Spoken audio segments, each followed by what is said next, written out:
৩৫ বছর ধরে একটা পরিবারের ৩ জন মাটির নিচে লুকিয়ে একটা লোহার বাংকারের ভেতরে বসবাস করছে। সেখানেই খাওয়া দাওয়া এবং বাকি সবকিছু।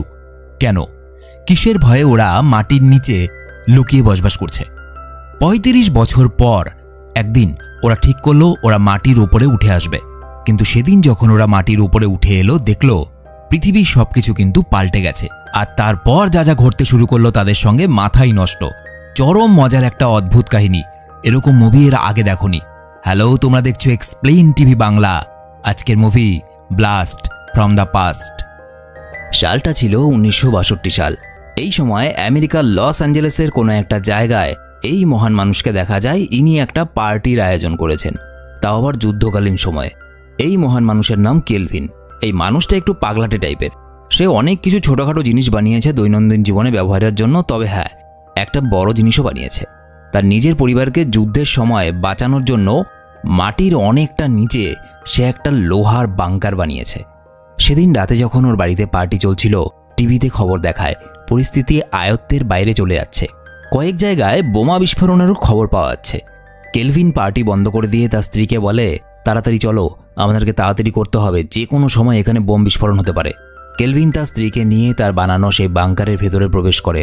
দেখা যায় মাটি থেকে অনেকটাই নিচে সেই বাংকার এবং অত্যাধুনিক টেকনোলজি রয়েছে সেই বাংকারের ভেতরে।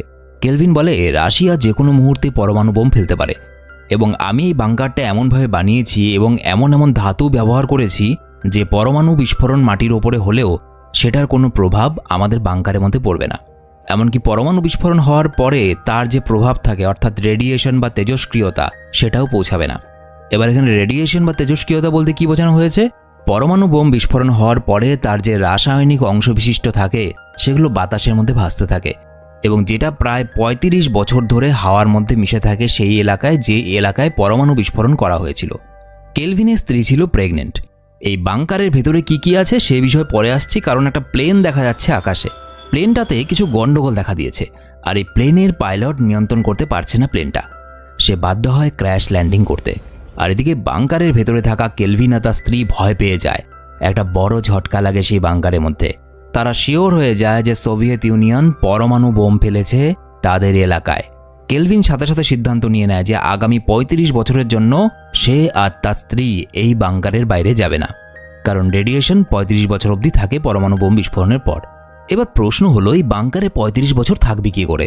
এই বাংকারটা কেলভিন অনেক দিন ধরে বানিয়েছিল। ব্যাটা এমনিতে পাগল হলে মাথার মধ্যে একটু বুদ্ধি ছিল। তো এর ভেতরে কৃত্রিমভাবে অক্সিজেন তৈরি করা হয়েছে শ্বাস প্রশ্বাস নেওয়ার জন্য। জল আসবে মাটির ভেতরের ভূগর্ভস্থ জল থেকে। শুকনো খাবার দাবার প্রচুর পরিমাণে মজুদ ছিল। এছাড়াও সে বৈজ্ঞানিক পদ্ধতিতে বিভিন্ন খাদ্যশস্য ফসলের চাষ শুরু করেছিল এই বাংকারের ভেতরে। আর এতটা পরিমাণ ব্যাটারি মজুদ ছিল এই বাংকারের ভেতরে যে ৩৫ বছর তাদের আলোর চাহিদা পূরণ হয়ে যাবে। তো প্লেনটা ক্র্যাশ করে তার বাড়ির মধ্যে এবং আগুনের শিখা সুড়ঙ্গ অবধি চলে আসে। বাংকারের গেট বন্ধ করে দেয় কেলভিন ৩৫ বছরের জন্য। পরের দিন ওখানে পুলিশ পৌঁছায়, কারণ প্লেনটা ভেঙে পড়েছিল। ওই বাড়ির কাউকে দেখতে না পেয়ে তারা ধরে নেয় যে কেলভিন আর তার স্ত্রী কোথাও বোধহয় চলে গেছে। না লাশ আছে না মানুষ আছে। এদিকে বাংকারের ভেতরে কেলভিন আর তার স্ত্রীর সময় কাটতে থাকে। দিন যায়, মাস যায়। একদিন প্রসব বেদনা ওঠে কেলভিনের স্ত্রীর। কেলভিন ছিল জিনিয়াস মানুষ, সে অনেক কিছু জানত। সে নিজে তার স্ত্রীর প্রসব করায়। একটা ফুটফুটে বাচ্চা জন্মায়। বাচ্চাটার নাম রাখা হয় অ্যাডাম। কেন অ্যাডাম নাম রাখা হলো এটার পেছনে একটা গভীর অর্থ আছে, আমি বলে দেবো ভিডিওর শেষে। এদিকে ২-১ বছর পর ওই বাংকারের ওপরে কিছু একটা বানানোর কাজ করতে গিয়ে কয়েকজন লোক মিলে সেই বাংকারের একটা দরজা খুঁজে পায়। কিন্তু সেটাকে তারা কোনো একটা বিল্ডিংয়ে সেপটিক ট্যাঙ্ক মনে করে, যেখানে কিনা বজ্র পদার্থ জমা হয়। তো এটা ভেবে তারা সেই দরজাটাকে খোলে না। বাচ্চাটা ধীরে ধীরে বড় হতে থাকে। বছরের পর বছর সময় কাটতে থাকে সেই বাংকারের ভেতরে। কেলভিন এখনও সেই ভুল ধারণা নিয়ে বসে আছে যে পরমাণু একটা বোম বিস্ফোরণ হয়েছে এবং বাইরের পৃথিবী সম্পূর্ণ নষ্ট হয়ে গেছে। বাইরের পৃথিবীতে আর কিচ্ছু নেই, শুধুমাত্র রেডিয়েশন ছাড়া। সে তার বাচ্চাকে পড়াশোনা শেখায়, লড়তে শেখায়, ডান্স শেখায়, আরও নানা বিষয়ে জ্ঞান দেয় এবং শেখায়। এবং তার বাচ্চাকে এটাও বলে, অ্যাডাম তুমি এগুলো ভালো করে শেখো, কারণ ৩৫ বছর পর যখন আমরা বাইরে যাব তখন হয়তো আমেরিকার দায়িত্ব তোমার হাতেই থাকবে। কেলভিন তার ছেলের নামে কিছু শেয়ার কিনে রেখেছিল এবং কেলভিনের কাছে দুষ্প্রাপ্য কিছু বেসবল কার্ড ছিল। আর এই দুটো জিনিসই মুভির কাহিনী ঘুরিয়ে দেবে অন্যদিকে। এভাবে বছরের পর বছর কাটতে থাকে। কেলভিন, তার স্ত্রী হেলেন এবং তার ছেলে অ্যাডাম তারা খুব ভালোভাবেই দিন কাটাচ্ছিল সেই বাংকারের ভেতরে। একদিন ৩৫ বছর পূর্ণ হয়ে যায়। গেটের মেশিনটা শব্দ হয়, কারণ এখানে ৩৫ বছরের টাইমার সেট করা ছিল। কেলভিন আর হেলেন দৌড়ে যায় দরজার কাছে। অ্যাডামকে দেখানো হয় সে অনেকটা বড় হয়ে গেছে। সেও ছুটে আসে, আনন্দে নাচতে থাকে কেলভিন আর তার স্ত্রী। আজ ৩৫ বছর পর তাদের মুক্তির দিন। তারা ৩৫ বছর পর পৃথিবীর আলো দেখবে, বাইরে বেরোবে। কেলভিন আপন মনে বলতে থাকে, পৃথিবীতে নিশ্চয়ই আবার জীবন গড়ে উঠেছে, আবার নিশ্চয়ই নতুন করে সভ্যতা গড়ে উঠেছে। তবে রিস্ক নেওয়া যাবে না, কারণ কটা পরমাণু বোম ওরা বিস্ফোরণ করেছে সেই সম্বন্ধে আমি কিছু জানি না। সুতরাং যদি এখনও তেজস্ক্রিয়তা থেকে থাকে, সুতরাং এই বাংকারের বাইরের পৃথিবীতে প্রথমে আমি যাব এবং একটা গ্যাস মাস্ক পরে যাব, যাতে রেডিয়েশন থাকলেও সেটা আমাকে ক্ষতি না করে। এদিকে দেখা যায় ওই বাংকারের ওপরে একটা পানশালা রয়েছে, যেখানে সব নেশারুদের আড্ডা, বিভিন্ন ধরনের নেশা করা হয় ওখানে। গ্যাস মাস্ক এবং একটা হলুদ ড্রেস পরে সেই দোকানের মেঝে ফুঁড়ে বের হয় কেলভিন, কারণ সে বাইরে বের হওয়ার জন্য যে লিফটটা বানিয়েছিল সেই লিফটের দরজাটা ওই দোকানের মধ্য দিয়েই বের হয়। কিন্তু মাথা নষ্ট হয়ে যায় দোকানের এই মানুষটার। হ্যাঁ, কপালে ট্যাটু আঁকা আমাদের ট্যাটু ভাইয়ের। তো ট্যাটু ভাই হঠাৎ করে দেখে যে মাটির ভেতর থেকে হঠাৎ করে একটা মানুষ উঠে এসেছে এবং তার মুখের মধ্যে কিছু লাগানো আছে। সেই দেখে এটা অবাক হয়, সেজন্য অজ্ঞান হয়ে পড়ে যায়। ৩৫ বছর পর বাইরে বেরিয়ে কেলভিন অবাক হয়ে যায়, সব কেমন যেন বদলে গেছে। তবুও তার ভুলটা একবারের জন্য ভাঙে না যে এখানে কোনো পরমাণু বিস্ফোরণ কখনো হয়নি। উল্টো সে এটা ভেবে নেয় এই যে মানুষজন দেখা যাচ্ছে এরা বোম বিস্ফোরণের পরে বেঁচে আছে এখনো। সে যখন চারদিকে তাকিয়ে অবাক হচ্ছিল সেই সময় সেখানে একটা মানুষ আসে। এই মানুষটার লিঙ্গগতভাবে একটা হিজড়া ছিল এবং একই সাথে দেহ ব্যবসায়ী। সে কেলভিনকে দেখে বলে, টাকার বিনিময়ে আমি তোমাকে বিছানায় সুখ দিতে পারি, তুমি যদি চাও। কেলভিন তার গলার আওয়াজ শুনে বলে, তুমি কি ছেলে নাকি? তোমার গলার ভয়েসটা অনেকটা ছেলেদের মতো। হিজড়াটা ভেবে নেয় কেলভিন একজন হয়তো ছেলে চাইছে। হিজড়াটা বলে, আপনি যদি ছেলে চান আপনাকে ছেলের মতো সুখ দেবো, আপনি যদি মেয়ে চান আপনাকে মেয়ের মতো সুখ দিতে পারি। কেলভিন অবাক হয়ে যায়, কি বলছে কি মানুষটা। সে আবার একটা ভুল ধারণা ভেবে নেয় যে পরমাণু বিস্ফোরণের পরে বেশিরভাগ মানুষ মিউট্যান্ট হয়ে গেছে। মিউট্যান্ট মানে দুটো আলাদা প্রজাতির জীব নিয়ে অন্য এক প্রজাতির জীবের সৃষ্টি হওয়া। সে প্রচণ্ড ভয় পেয়ে যায় এবং এই সময় রাস্তা দিয়ে একজন ছিনতাইবাজ যাচ্ছিল। সেই ছিনতাইবাজ বন্দুক তাক করে কেলভিনের দিকে। কেলভিন ভয় পেয়ে রাস্তার পাশের একটা দোকানে ঢুকে পড়ে, যেখানে অশ্লীল বই বিক্রি করা হয়। হ্যাঁ, ওই সব বই যেগুলো আমি এখনো পড়িনি। কেলভিন প্রচণ্ড হতাশ হয়। সে ভেবে নেয় পরমাণু হামলার পরে পৃথিবী আর আগের মতো নেই। সে নিচের বাংকারে ফিরে আসে। সে বলে, সব কিছু বদলে গেছে, সব কিছু। অদ্ভুত অদ্ভুত দেখতে গাড়ি, মানুষ মিউট্যান্ট হয়ে গেছে, কোনটা ছেলে কোনটা মেয়ে বোঝা যায় না। অশ্লীল জিনিসপত্র খোলা বাজারে বিক্রি হচ্ছে। এই রকম পৃথিবী আমি আগে কখনো দেখিনি, আর না তো আমি আর কখনো আর দেখতেও চাইব। আমরা এই বাংকারের বাইরে আর যাব না, আমরা এখন থেকে এই বাংকারের মধ্যেই থাকব। তো যাই হোক, হেলেন বাইরে যাওয়ার জেদ ধরে এবং এই সময় কেলভিন অসুস্থ হয়ে পড়ে। হেলেন বলে ৩৫ বছরের জন্য মজুদ থাকা খাদ্য এবং অন্যান্য সামগ্রী প্রায় শেষ হয়ে এসেছে, সুতরাং আমাদের মধ্যে কাউকে না কাউকে বাইরে যেতেই হবে। তারা ঠিক করে অ্যাডামকে বাইরে পাঠাবে, সেই বাজার করে নিয়ে আসবে। একটা লম্বা লিস্ট দিয়ে দেয় হেলেন। আর ঠিক এই দৃশ্যের পর থেকে শুরু হয় এই মুভির আসল মজা। এই ছেলে পৃথিবীর বাইরে গিয়ে যা কাণ্ড করে। তো যাই হোক, অ্যাডামকে কিছু টাকা, সেই দুষ্প্রাপ্য বেসবল কার্ডগুলো এবং তার নামে কেনা শেয়ারগুলো দিয়ে তাকে বাইরে পাঠানো হয় এবং কেলভিন ছেলেকে কড়াভাবে শাসিয়ে দেয়, শোন, ওখানে অশ্লীল বই বিক্রি হয় একটা দোকান আছে, ওটার ভেতরে যাবি না। তো অ্যাডাম লিফটে করে ঠিক একইভাবে ওই দোকানের ভেতর দিক দিয়ে উঠে এলো। আর দোকানের মালিকের অবস্থা আবার একই রকম। সে ভেবে নেয় অ্যাডাম কোনো ঈশ্বর এবং তার প্রার্থনায় সন্তুষ্ট হয়ে তাকে আশীর্বাদ দিতে সে মাটির উপরে উঠে এসেছে। হায় রে বলদ, সে ভক্তিভরে জিজ্ঞেস করে, প্রভু আপনি কি কালও এসেছিলেন একটা হলুদ কালারের ড্রেস পরে? আদম বলে, না না, কালকে আমার বাবা এসেছিল।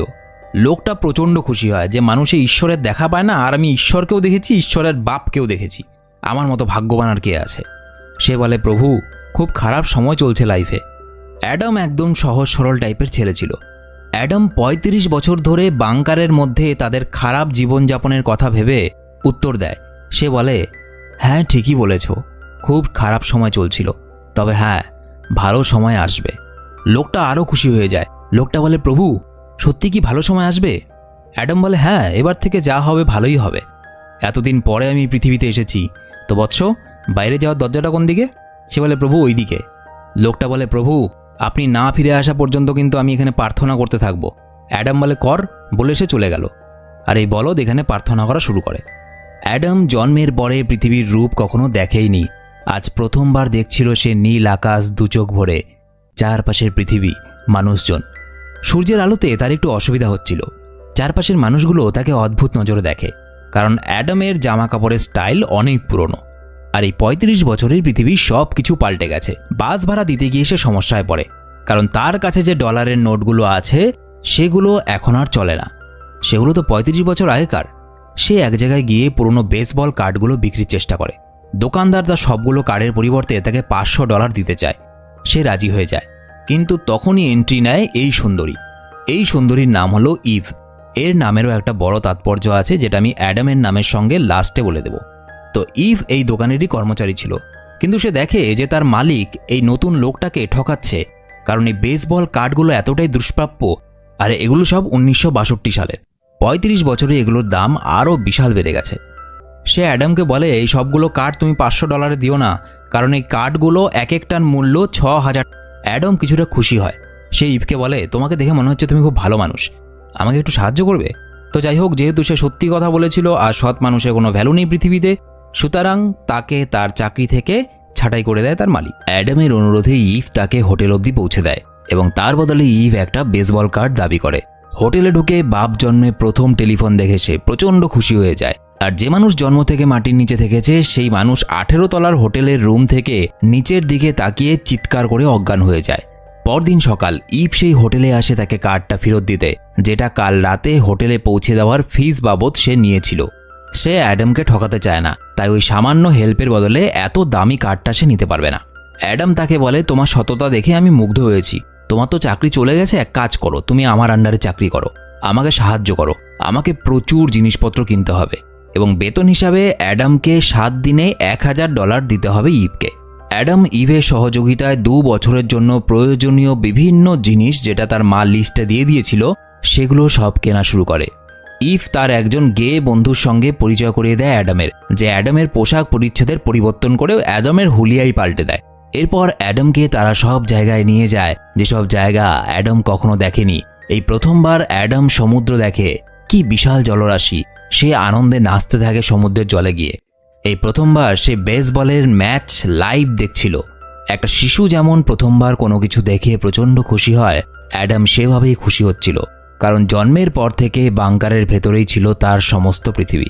প্রথমবার সে বৃষ্টিতে ভেজে, আর প্রথমবার কোনো একটা মেয়েকে জড়িয়ে ধরে, অর্থাৎ ইভকে। সমস্যা দেখা দিল, বেচারার নিজের বাড়ির ঠিকানা তো মনেই নেই, তো বাড়িতে ফিরবে কেমন করে? বাবা সব শিখিয়েছে, সব জ্ঞান দিয়েছে, কিন্তু নিজের বাড়ির ঠিকানাটা কোনটা সেটা শেখায়নি। সুতরাং সে কোন দিক দিয়ে বাংকার থেকে উঠে এসেছে সেটা সে মনে করতে পারছে না। তাহলে এবার কি হবে? কি করে সে বাড়িতে ফিরে যাবে? তো যাই হোক, দরকার ছিল একটা মেয়ের, কারণ তার মা বলেছিল ক্যালিফোর্নিয়া শহরের কোনো একটা মেয়েকে বিয়ে করে নিয়ে আসবি একেবারে, কারণ তোর বিয়ের বয়স হয়ে গেছে। সে ইভকে বলে, আমার একটা মেয়ে দরকার বিয়ে করার জন্য। ইভ এবং তার বন্ধু ট্রয় তাকে একটা ক্লাবে নিয়ে যায় মেয়ে পছন্দ করতে। এরকম বন্ধুবান্ধব আমার কেন জোটে না। এবং সেখানে অ্যাডামকে দেখে মেয়েরা নিজেই কথা বলতে আসে এবং অ্যাডামের সঙ্গে ঘনিষ্ঠ হওয়ার চেষ্টা করে। এটা দেখে ইভের মনে হিংসে জন্মায়। হ্যাঁ, সে নিজের অজান্তে ভালোবেসে ফেলেছে অ্যাডামকে। এর আগে অ্যাডাম অনেকবার ইভকে জিজ্ঞাসা করেছিল, ইভ তুমি কি আমাকে ভালোবাসো? ইভ বলেছিল, না, আমি কাউকে ভালোবাসি না, আমি বিশ্বাসই করি না ভালোবাসায়। আর বিয়েতে তো একদম বিশ্বাস করি না, কারণ আমার মা বাবার ডিভোর্স হয়ে গেছে, আমি কারোই সান্নিধ্য পাইনি, সুতরাং বিয়েতেও আমার বিশ্বাস নেই। তো সেই ইভের মন জ্বলতে থাকে অ্যাডামকে অন্য কোনো মেয়ের সাথে দেখে। সে নিজেও তার এক্স বয়ফ্রেন্ডের সঙ্গে ঘনিষ্ঠ হওয়ার চেষ্টা করে অ্যাডামকে জ্বলানোর জন্য, কিন্তু পারে না। সে রেগে টেগে বাড়ি চলে যায়, কিন্তু বাড়িতে গিয়েও সে তরপাতে থাকে, কারণ সে ভালোবেসে ফেলেছে অ্যাডামকে। আর অ্যাডামকে ক্লাবে অতগুলো মেয়ের সঙ্গে ছেড়ে এসেছে, সুতরাং তার মন জ্বলছিল। অ্যাডাম এই সময় ইভের বাড়িতে এসে পৌঁছায়। ইভ অ্যাডামকে জানায় যে সে অ্যাডামকে প্রচণ্ড ভালোবাসে এবং এরপর তারা কিছুক্ষণ ঠোঁটের ব্যায়ামও করে। না, আমি ভাবছি ওকে বাংকারের ভেতরে ঠোঁটের ব্যায়াম করা কে শিখিয়েছে। তো যাই হোক, অ্যাডাম সবকিছু খুলে বলে ইভকে যে 35 বছর আগে পরমাণু যুদ্ধ হয় এবং আমি এবং আমার পরিবার একটা বাংকারের ভেতরে ছিলাম, সেখানেই আমার জন্ম হয় এবং 35 বছর পর আমি প্রথম বাইরে বেরিয়েছি পৃথিবীর বুকে। ইভ এসব কথা শুনে বুঝতে পারে যে অ্যাডামের মানসিক রোগ আছে, কারণ যে কোনো সাধারণ মানুষ এসব কথা বিশ্বাস করবে না, এগুলোকে পাগলের প্রলাপ ছাড়া আর কিছুই মনে করবে না। ইভ এসব শোনার পর চুপ হয়ে যায় এবং অ্যাডামকে সেখান থেকে নিজের হোটেলে চলে যেতে বলে। অ্যাডাম নিজের হোটেলে চলে যায়। পরদিন ট্রয় আর অ্যাডাম মাল বোঝাই ট্রাক নিয়ে রাস্তা দিয়ে যেতে যেতে অ্যাডাম হঠাৎ করে দেখে সেই অশ্লীল বইয়ের দোকানটা, এবং সেই বইয়ের দোকানটা দেখে তার মনে পড়ে যায়, আরে এটা সেই দোকান না যেই দোকানটার আশেপাশের কোনো একটা জায়গা থেকে আমি বাংকার থেকে ওপরে উঠেছিলাম। তার মানে আমার বাড়ি যাওয়ার রাস্তাও এই দোকানের আশেপাশেই আছে। আর এইদিকে বাংকারের লিফট যে দোকানের মধ্য দিয়ে ওঠে, মানে আমাদের ট্যাটু ভাইয়ের দোকানে, সেই ট্যাটু ভাইয়ের সঙ্গে আরও অনেক মানুষ জুটে গেছে। তারা এখানে সেই যে অ্যাডাম যেদিন উপরে উঠে আসে সেদিন থেকে ঈশ্বরের সাধনাই করে চলছে। বোঝো ব্যাপার। তারা প্রার্থনা করতে করতে চিৎকার করে বলছিল, হে প্রভু, অনেক দিন তো হয়ে গেল, এবার দেখা দিন, দয়া করে একবার দেখা দিন প্রভু, একবার শুধু দেখা দিয়ে যান যে আমি আছি। আর ঠিক ওই সময় অ্যাডাম ওই দোকানের দরজা খুলে উকি মেরে দেখে যে সে ঠিক জায়গায় এসেছে কিনা। সে যখন দেখলো যে না, এটা ঠিক জায়গা, সে দরজা বন্ধ করে ফিরে যায় ইভকে নিয়ে আসার জন্য। আর এখানে উপস্থিত সবগুলো পাগল প্রাণী এটা ভেবে নেয় যে ঈশ্বরকে ডাকছিলাম তো ঈশ্বর এসে আমাদেরকে দেখা দিয়ে গেছে। আর এই বলদ আবার অজ্ঞান হয়ে পড়ে যায়, কারণ প্রথমবার সেই ঈশ্বরকে আধুনিক ড্রেসে দেখে ফেলেছিল। অ্যাডাম ইভের বাড়িতে গিয়ে দেখে অ্যাডামকে দুজন মনোরোগ বিশেষজ্ঞের হাতে তুলে দিতে চায় ইভ, কারণ ইভ মনে করে অ্যাডামের মানসিক সমস্যা আছে। তাই কাল রাতে সে ওসব বলছিল, পরমাণু যুদ্ধ, বাংকার, এসব। সে ভালোবাসে অ্যাডামকে, তাই সে চায় অ্যাডাম যাতে মানসিকভাবে সুস্থ হয়ে ওঠে। সুস্থ মানুষের ব্রেনের চিকিৎসা। সে সেখান থেকে ঊর্ধ্বশ্বাসে পালায় এবং পালিয়ে সে সোজা নিজের বাংকারে আসে। আর এবার এনাকে, মানে আমাদের ট্যাটু ভাইকে, সে বাংকারের মধ্যে নিয়ে আসে এবং তাকে সবকিছু খুলে বলে যে আমরা কোনো ঈশ্বর নই, আমরা ৩৫ বছর ধরেই বাংকারে বসবাস করছি। আর বলা বাহুল্য, এই ভাইয়ের তখন মন অনেকটাই ভেঙে গিয়েছিল, কারণ সে ভেবেছিল সে এতদিন ধরে ঈশ্বরের দেখা পাচ্ছে। তো যাই হোক, ওপরে থাকা মানুষগুলোর সাহায্যে অ্যাডাম নিচে মালপত্র নামাচ্ছিল বাংকারের ভেতরে। এই সময় ইভ আর ট্রয় অ্যাডামকে খুঁজে না পেয়ে তারা হোটেলে যায় যেখানে অ্যাডাম ছিল। সেখানে তারা অ্যাডামের জিনিসপত্র ঘেটে দেখে বুঝতে পারে যে অ্যাডাম সত্যি কথা বলছিল। তারা অ্যাডামকে খুঁজতে বের হয়। ইভ ট্রয়কে জিজ্ঞেস করে কালকে কোন জায়গায় গিয়ে অ্যাডাম গাড়ি থেকে লাফিয়ে নেমেছিল, যে সে তার বাড়ির রাস্তা খুঁজে পেয়ে গেছে, আমাকে সেখানে নিয়ে চলো। ট্রয় ইভকে সেই অশ্লীল বইয়ের দোকানের সামনে নিয়ে আসে, বলে এই জায়গাটা ছিল। সেখানে অনেক খোঁজাখুঁজি করার পরেও তারা আন্ডারগ্রাউন্ডে যাওয়ার কোনো রাস্তা খুঁজে পায় না। এমন সময় সৌভাগ্যবশত অ্যাডাম সেদিক দিয়ে মালপত্র নিয়ে বাংকারের মধ্যে যাচ্ছিল। অ্যাডাম ইভের দেখা হয় এবং অ্যাডাম ইভকে বাংকারের মধ্যে নিয়ে আসে। ইভকে দেখে অ্যাডামের মা বাবা দুজনেরই পছন্দ হয় এবং তারা চেয়েছিল বাংকারটাকে 10 বছরের জন্য আবার লক করে দেওয়ার। কিন্তু অ্যাডাম বলে, বাবা আমাকে 2 মাসের জন্য ছাড়ো, ওপরে কিছু কাজ আছে, তোমরা 2 মাসের জন্য এই বাংকারটাকে লক করে দাও।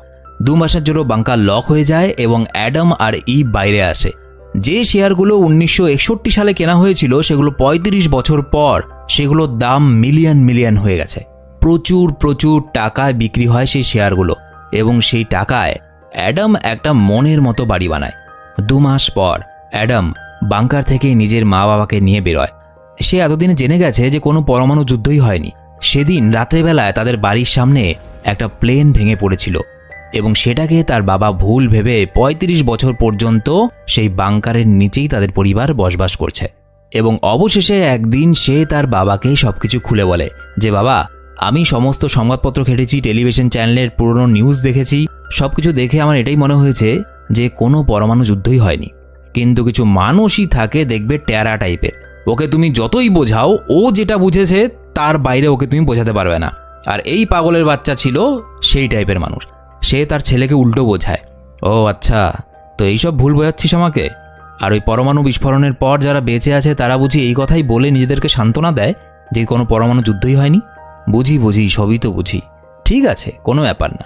সে তার বাবাকে বোঝানোর চেষ্টা করে, বাবা সত্যিই সেদিন কোনো পরমাণু যুদ্ধ হয়নি, কোনো বোম বিস্ফোরণ হয়নি, একটা প্লেন ভেঙে পড়েছিল। কিন্তু ইনি বুঝতে নারাজ।